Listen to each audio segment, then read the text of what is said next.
జగన్మోహన్ రెడ్డిని రాజకీయంగా భూస్థాపితం చేయాలనే ఆలోచన చేసినాడు కదా చంద్రబాబు నాయుడు.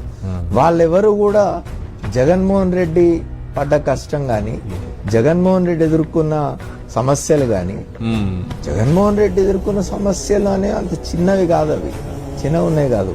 అప్పుడు దేశంలో ఒక బలోపేతమైన శక్తి కాంగ్రెస్ పార్టీ, దాని అధినేత్రి ఆమె ఒక మాట అన్నది. That's all I say now. Before you, please convey this to Mr.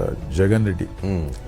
ఆయన వినకపోతే I will not leave him అని చాలా సీరియస్.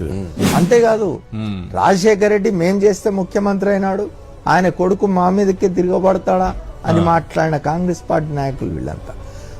ఆయన దానికి తట్టుకొని నిలబడమే రాజకీయాల్లో పెద్ద విశేషం.